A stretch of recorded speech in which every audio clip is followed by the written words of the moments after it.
Yo, what's up everyone? Welcome to Wing It Motorsports Garage. So this episode, well, we're ripping the LS out again. So nothing wrong with the LS, a couple of leaks I want to fix on it, but that's besides the point. So what I decided over Christmas break was I'm done with 240SXs. It's been 10 years. This is actually my 50th one. I've had 53 total. I'm kind of just over it for now. I want to take a break. I want to do it to something else. So what I ended up actually doing was trading this chassis back for my old 350Z that was the 2J car. So basically a roller for a roller, and then we've got a little deal going. So I'm going to build a 350Z like I wanted to build a 350Z like a year and a half ago. So I finally got the LS. It's all dialed in. Putting it into a 350Z shouldn't be that difficult. A lot of guys go, oh, well, yeah, it's expensive. Well, yeah, it is expensive, no shit.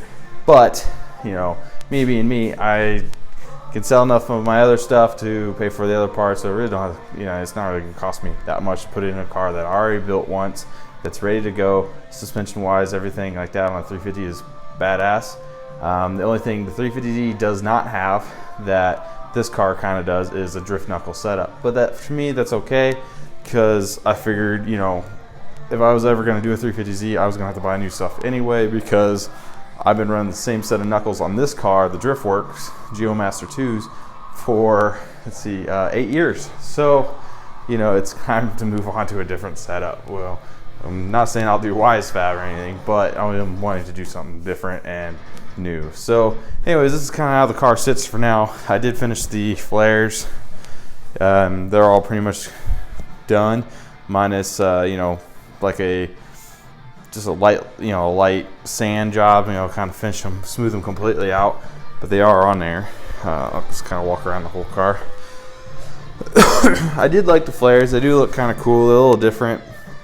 No one in the city has something like this going on their car, so it is kind of neat. But like I said, I built this car here, was kind of on its way out in the ways of I'm just kind of bored of 240s.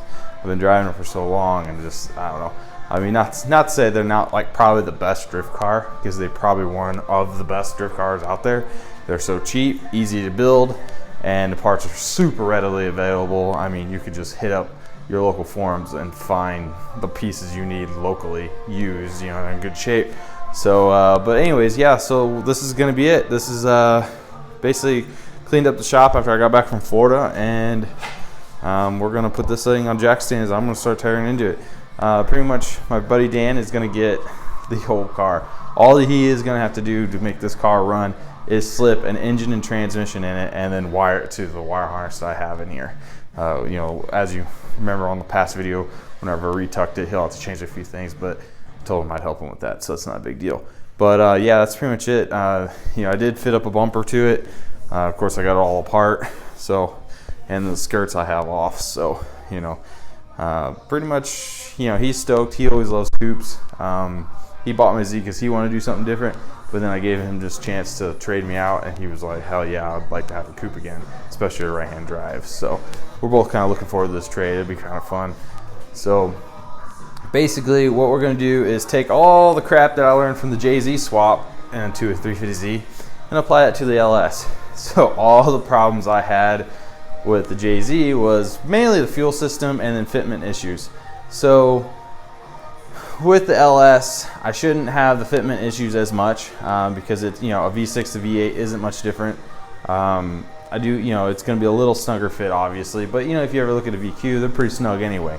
But the main issue I always had with the JZ, that actually was the main reason I got rid of it, was the cooling system was never going to work correctly. So as you can see, I'll just say, on this car here, I got a good 6-7 inch gap between the front of the motor to my radiator fans, and this has a big radiator fan and everything set up, with the shroud and all that.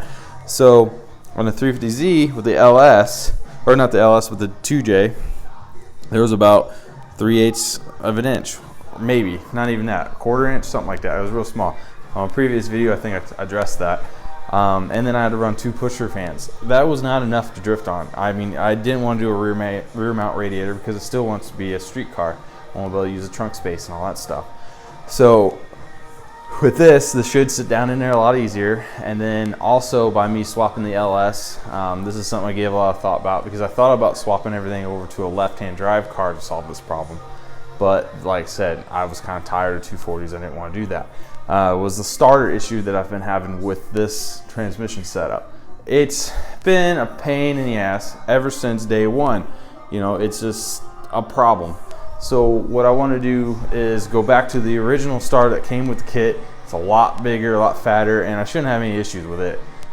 It turns over and it works good now, but what it does is it skips a tooth once in a while, and that's something I don't know why it just does. You know, everything's the same, everything's been lined up, dialed in and shimmed.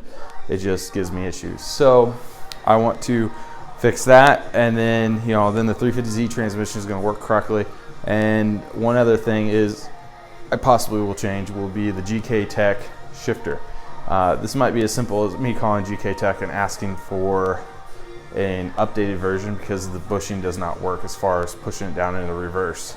The lockout and everything, it just doesn't work correctly. It gets hot and it sucks. A lot of guys on the internet on Facebook teamed up and they were talking about this, and a lot of guys have the same problems. So it's got to be something they have to address by now, and hopefully I can get that fixed out and swapped out. If not, I may just look into doing a different shifter entirely. So hopefully it doesn't come to that, but it could.